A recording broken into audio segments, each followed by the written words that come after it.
Anda sedang mendengarkan Lintas 17 dari Korwil 17 Banda Aceh.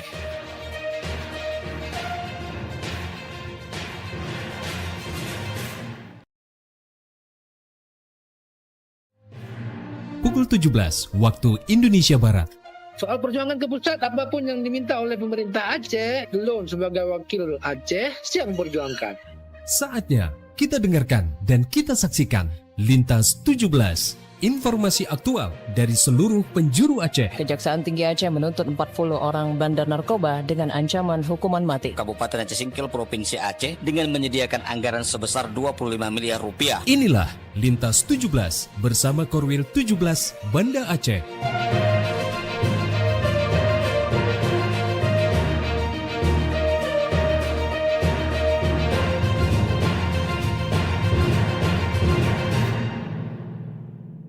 Assalamualaikum warahmatullahi wabarakatuh. Dari Jalan Sultan Iskandar Muda 13 Banda Aceh, saya Rifki Badral bersama RRI Sekorwil Nusantara 17 Banda Aceh melabuh Takengon, Sabang dan Singkil mengantarkan Lintas 17, siaran berita berjaringan menyajikan informasi aktual yang terjadi di berbagai penjuru Aceh. Edisi hari ini Rabu 10 Juni 2026.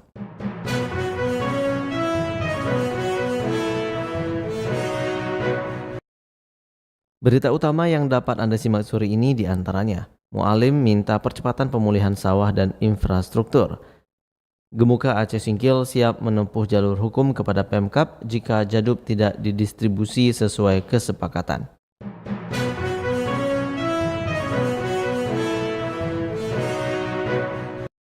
Siaran berita berjaringan ini dapat juga Anda akses melalui aplikasi RRI Digital, serta turut disiarkan Radio Muna FM Subul Salam, Merdu FM Pidi Jaya, Radio Sapa FM, Suara Bujang Salim Lok Sumawe, Radio Asalam Uin Araniri Darussalam Banda Aceh, Radio Suara Sabang, Radio Mutiara FM Pidi, Radio Cempala Koneng Aceh Timur, Radio Suluh Tamiang, serta di relay RRI Radio Rimba Raya.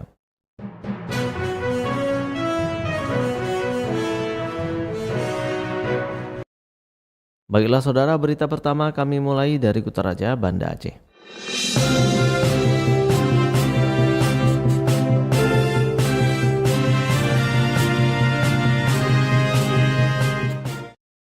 Pendengar, 6 bulan setelah banjir dan longsor melanda sejumlah wilayah Aceh, masih banyak masyarakat di daerah pelosok yang masih terdampak, terutama pada sektor pertanian dan infrastruktur dasar.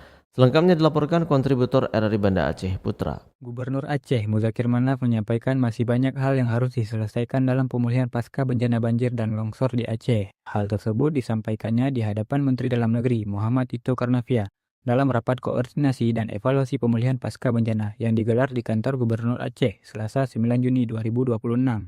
Muzakir Manaf atau yang akrab disapa Mu'alim mengatakan, persoalan yang paling dirasakan masyarakat saat ini adalah banyaknya lahan sawah yang belum bisa digarap kembali. Selain itu, sejumlah jaringan irigasi, jalan dan jembatan yang rusak akibat bencana juga masih membutuhkan perbaikan.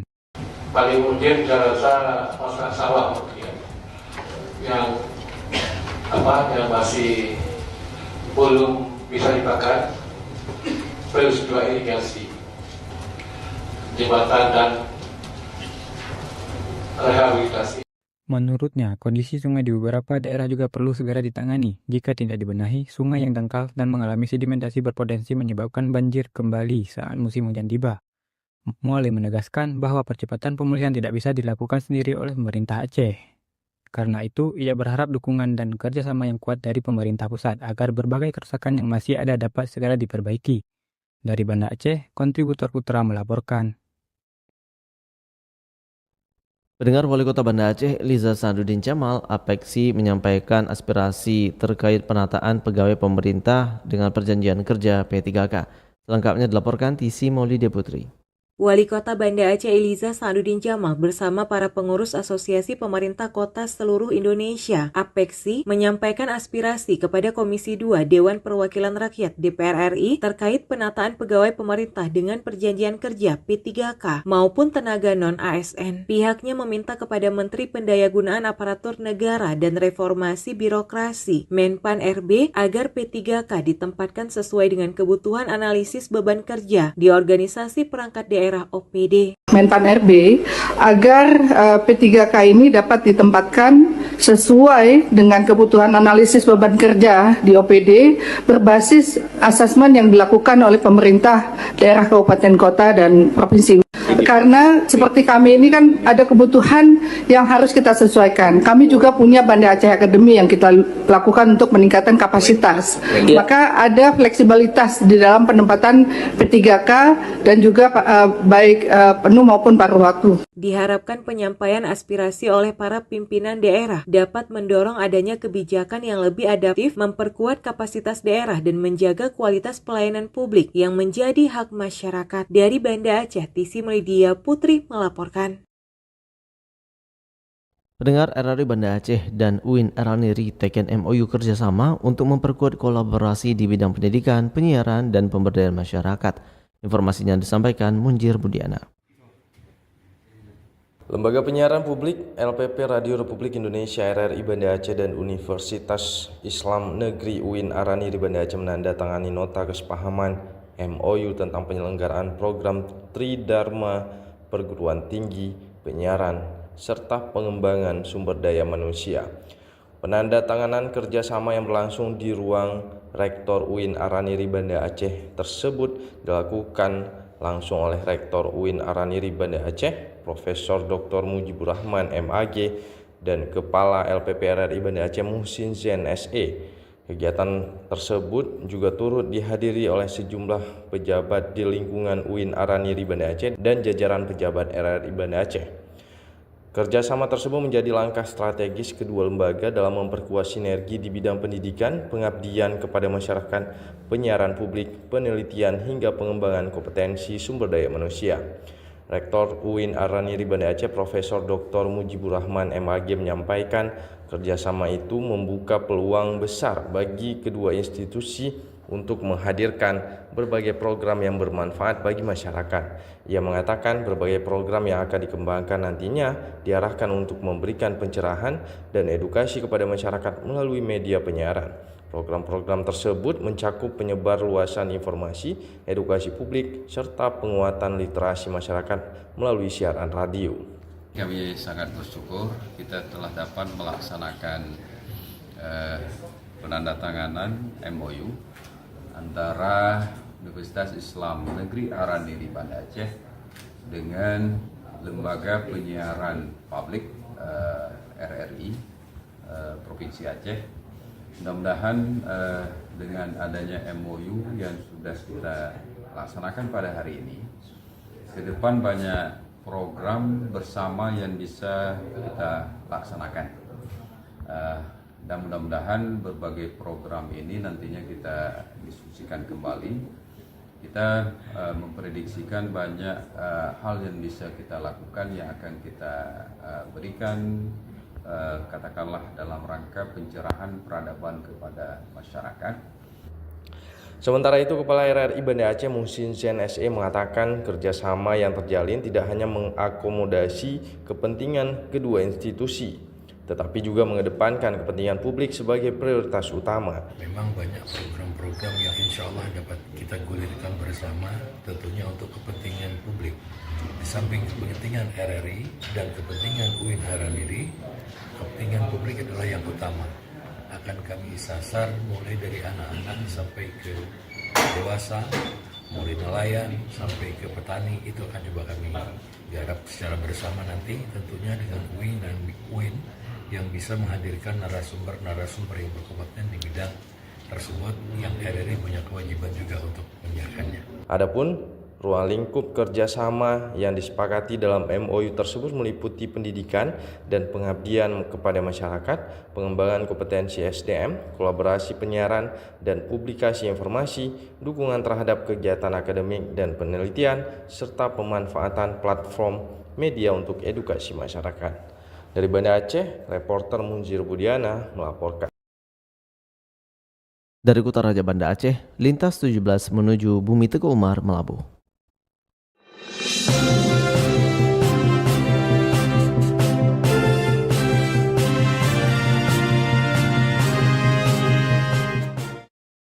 Pendengar, Dinas Pertanian, Tanaman Pangan dan Kultura Kabupaten Aceh Barat memastikan penerbitan rekomendasi bahan bakar minyak BBM bersubsidi bagi petani dilakukan melalui aplikasi Xstar. Informasinya disampaikan Irham Syah. Dinas Pertanian, Tanaman Pangan, dan Hortikultura Kabupaten Aceh Barat memastikan penertiban rekomendasi bahan bakar minyak atau BBM bersubsidi bagi petani dilakukan melalui aplikasi Xstar. Kebijakan ini diterapkan untuk mempercepat penyaluran solar bersubsidi guna mendukung proses pengolahan lahan petani. PLT Kepala Dinas Pertanian, Tanaman Pangan, dan Hortikultura Aceh Barat, Hendra Marsidi, menjelaskan bahwa rekomendasi BBM bersubsidi diterbitkan berdasarkan pengajuan kelompok tani yang diinput melalui aplikasi Xstar. Setiap permohonan akan diverifikasi sebelum ditandatangani sebagai dasar pengambilan BBM di stasiun bahan bakar umum. Ya, untuk sementara ini untuk mempercepat proses pengolahan tanah, kelompok tani akan mengajukan permohonan, Dinas Pertanian akan mengeluarkan rekomendasi BBM bersubsidi. Tempat pengambilannya adalah di SPBU Pasipinang, Merbo. Merbo ya? Ya. Apakah memang ada antrian khusus bagi mereka nanti? Apakah harus mengantri atau memang? Ya, mereka ada, kebetulan kita ada kuota khusus, artinya tentunya juga nanti pada saat proses akan waktu yang tertentu ya? Di waktu tertentu. Tapi mengenai jadwal tersebut SPBU yang lebih mengetahui. Lebih lanjut, Hendra menegaskan bahwa kelompok tani tetap mengikuti ketentuan kota dan jadwal pengambilan yang telah ditetapkan. Pihak SPBU akan mengatur teknis pelayanan serta antrian sesuai kapasitas dan ketentuan berlaku. Reporter RRI Melabuh Irham Syah melaporkan. Pendengar, KPPN Melabuh harapkan Pemda penyerapan dana desa dapat memberikan manfaat nyata bagi masyarakat serta dikelola secara profesional dan transparan.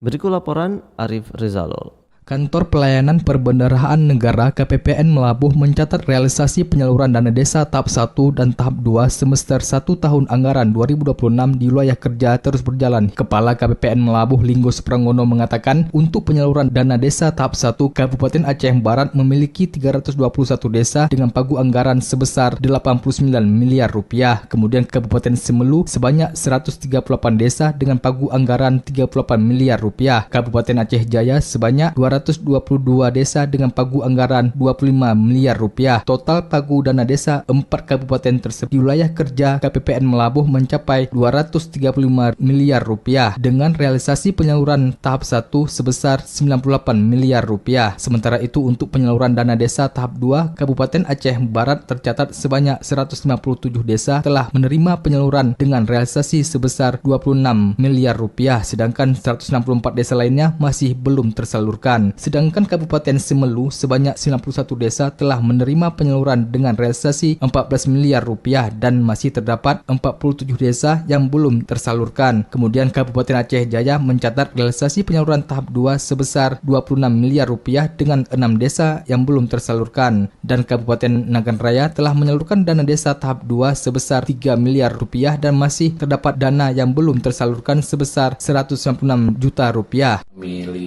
Dana desa untuk Pemda Aceh Barat, Aceh Jaya, Nagan Raya, dan Semelu. Keempatnya pada terhitung sebelum jatuh tempo itu sudah selesai semua untuk tahap 1. Kemudian ada catatan khusus untuk Nagan Raya dan Aceh Barat. Nagan Raya dan Aceh Barat itu telah selesai pada tanggal 25 Februari. Jadi karena dua wilayah tersebut di Pemda tersebut terdampak bencana, maka ada diskresi dari Kementerian Keuangan sehingga dana desanya cepat disalurkan. Nah, untuk dua yang lain juga sudah selesai disalurkan sebelum tanggal batas akhirnya. Jadi per hari ini telah 100% tahap 1 disalurkan di wilayah kerja KPPN Melabuh. Adapun total penyaluran dana desa tahap 1 dan tahap 2 hingga semester 1 per tanggal 9 Juni 2026 di Kabupaten Aceh Barat mencapai 63 miliar rupiah atau sebesar 71,15% dari total pagu anggaran. Kabupaten Semelu mencatat total penyaluran sebesar 30 miliar rupiah dengan capaian serapan 79,46%. Sementara Kabupaten Aceh Jaya menjadi daerah dengan capaian penyaluran tertinggi yakni sebesar 45 miliar rupiah atau 97,5%. 9,84%, sedangkan Kabupaten Nagan Raya mencatat total penyaluran sebesar 29 miliar rupiah dengan persentase penyaluran mencapai 48,75%. Kepala KPPN Melabuh memberikan apresiasi kepada seluruh pemerintah daerah di wilayah kerja KPPN Melabuh atas komitmennya dalam mendukung kelancaran proses penyaluran dana desa itu. Ia berharap dana desa benar-benar memberikan manfaat nyata bagi masyarakat serta dikelola secara profesional dan transparan sehingga untuk mendukung pembangunan desa yang berkelanjutan. Reporter RRI Arif Rizalul melaporkan. Anda sedang mendengarkan Lintas 17 dari Korwil 17 Banda Aceh.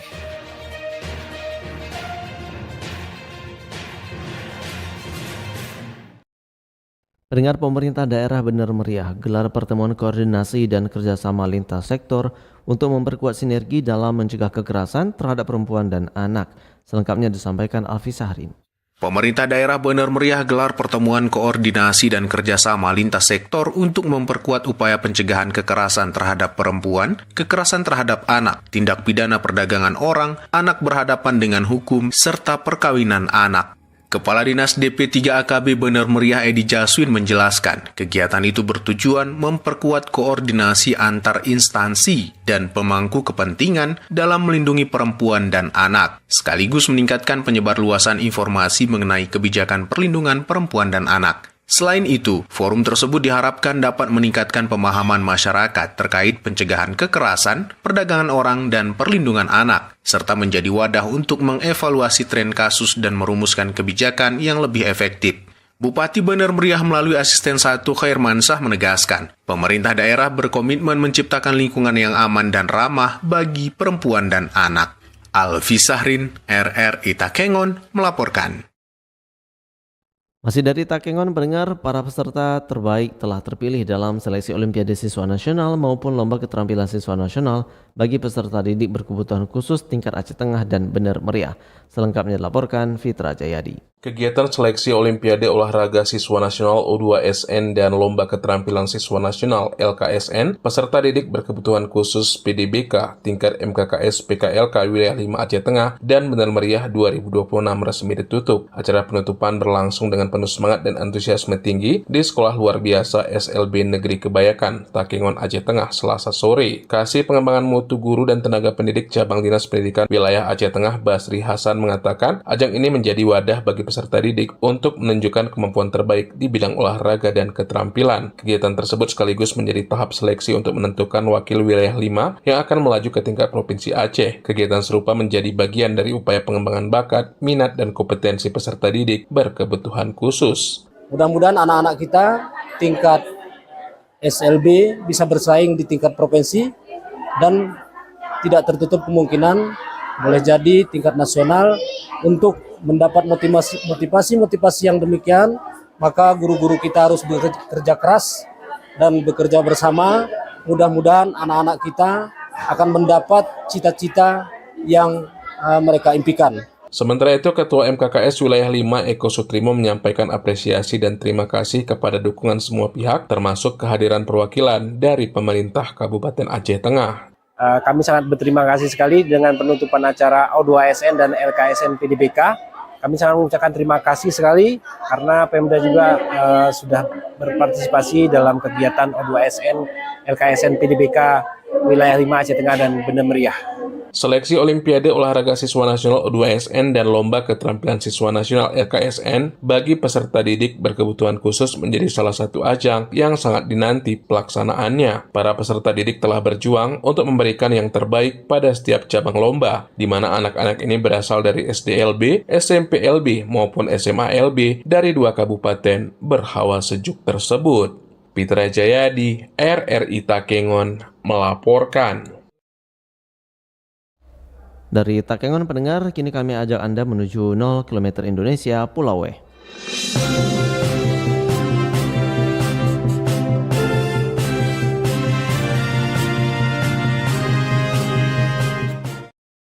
Pendengar, Pemko Sabang gelontorkan dana gaji 13 untuk ASN Sabang dengan total anggaran senilai 12 miliar rupiah. Selengkapnya disampaikan Irza Maulana. Pemerintah Kota Sabang mulai mencairkan gaji ke-13 bagi aparatur sipil negara secara serentak pada Selasa 9 Juni 2026. Untuk pembayaran tersebut, Pemkot Sabang mengalokasikan anggaran lebih dari 12 miliar yang diperuntukkan bagi PNS, P3K, anggota DPRK, serta kepala daerah. Kepala Badan Pengelolaan Keuangan Daerah Kota Sabang, Tufriadi, mengatakan proses administrasi pencairan telah dipersiapkan sejak beberapa hari yang lalu agar pembayaran dapat dilakukan secara bersamaan kepada seluruh organisasi perangkat daerah. Dirinya menyebut pihak keuangan bekerja ekstra cepat agar hak para pegawai itu bisa langsung terlampau di sore harinya. Untuk gaji 13 kita sudah menyampaikan kepada OPD untuk mempersiapkan bahan dari tanggal 5. Tanggal 6 kemarin ada libur kita di tanggal 7. Hari persiapan pembayarannya insya Allah dibayar hari ini tanggal 9 Juni 2026. Itu untuk semua OPD dari 34 OPD. Jupriadi membayarkan langkah real anggaran yang dikucurkan untuk PNS. Pemko mengalokasikan dana sebesar Rp11.020.221.034, sementara untuk P3K disiapkan dana sebesar Rp1.094.999.862. Lebih lanjut, Jupriadi menjelaskan peruntukan gaji ke-13 ini memang diinstruksikan oleh pemerintah pusat sebagai dana penunjang pendidikan anak, mengingat bulan Juni dan Juli merupakan masa pendaftaran dan pergantian tahun ajaran baru sekolah. Sementara itu, salah seorang PNS di lingkungan Pemkot Sabang, Rinda Skia, menilai momentum pencairan ini sangat tepat, terutama di tengah situasi ekonomi nasional yang begitu menantang. Namun dirinya mengingatkan rekan-rekan sejawatnya untuk bijak dalam membelanjakan uang tersebut, mengingat kondisi nilai tukar rupiah saat ini sedang melemah secara nasional. Rupiah sangat melemah gitu kan. Jadi harapannya memang betul-betul dipergunakan dengan sebaik mungkin gitu kan. Dan meminimalisir kebutuhan-kebutuhan yang sifatnya tidak mendesak, tidak yang kira-kira tidak dibutuhkan, ya mungkin bisa digeser lah sedikit gitu kan. Diketahui data dari BKPSDM mencatat jumlah ASN di lingkungan pemerintah Kota Sabang terdiri di atas 2.258 PNS dan 343 P3K yang tersebar di berbagai instansi pemerintah daerah. Pencairan gaji 13 diharapkan tidak hanya membantu kebutuhan keluarga ASN, tetapi juga turut menggerakkan aktivitas ekonomi masyarakat di Kota Sabang. Demikian Ilza Maulana melaporkan. Dari Sabang, kita menuju Bumi Syekh Abdul Rauf As-Singkiling.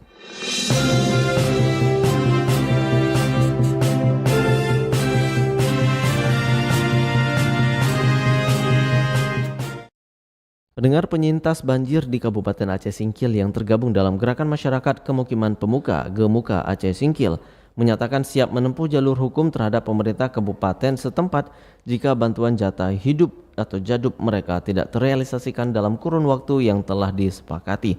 Berikut laporan Salihin Barus. Hari ini Bapak Bupati yang katanya Bapak pembangun, namun Bapak Ibu,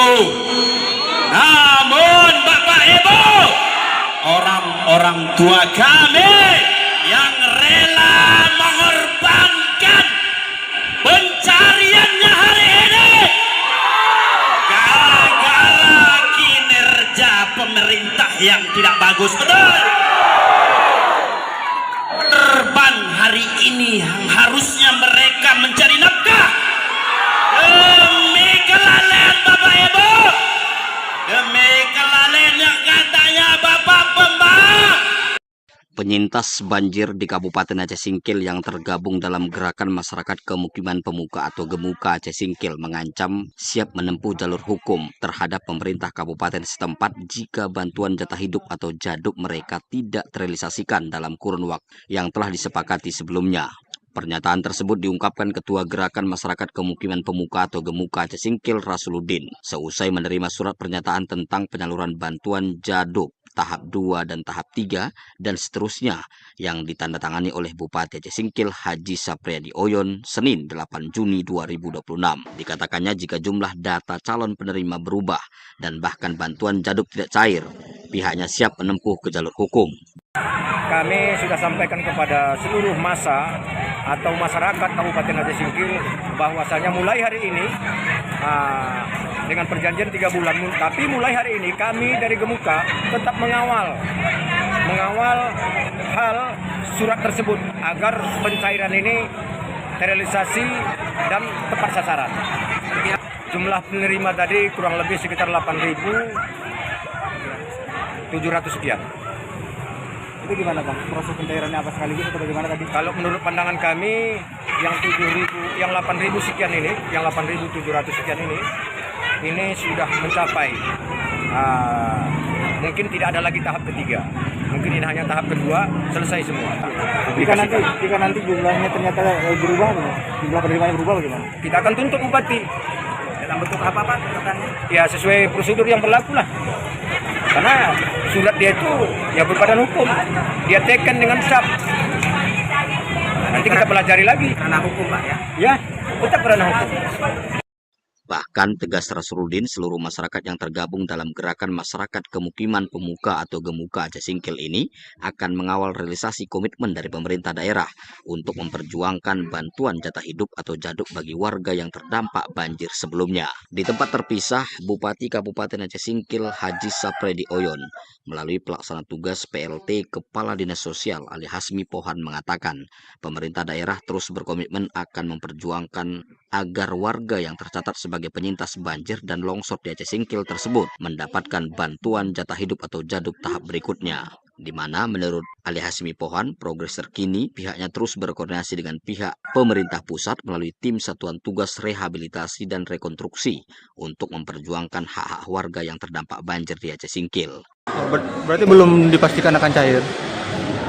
Ya, saya tidak dalam kapasitas bisa menjanjikan ya dalam 3 bulan cair, karena cair proses pencairannya itu dilakukan oleh pemerintah pusat, dalam hal ini Dinas Sosial.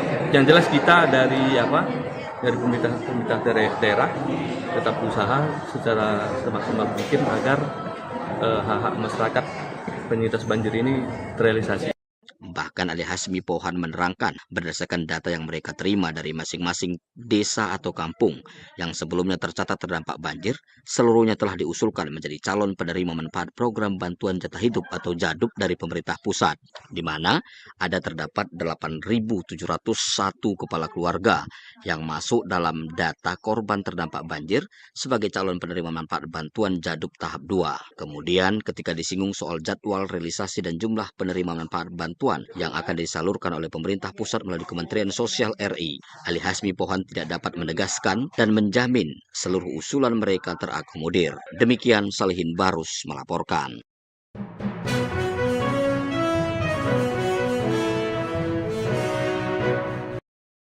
Dengan berakhirnya laporan tadi berakhir sudah Lintas 17 sore ini. Berita utama dari RRI sewilayah batas Selasar Korwil 17 Banda Aceh.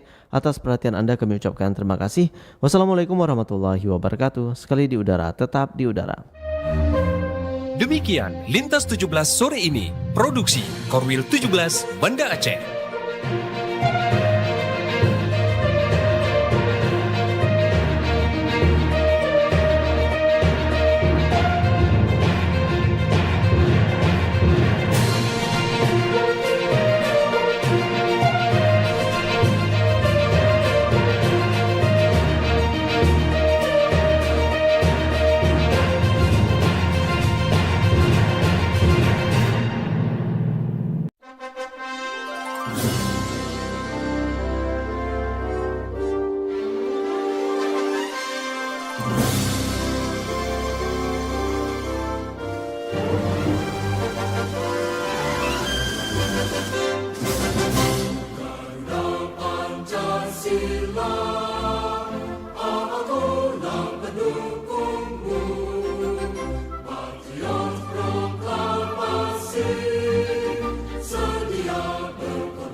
Maju, maju, ayo maju, maju, ayo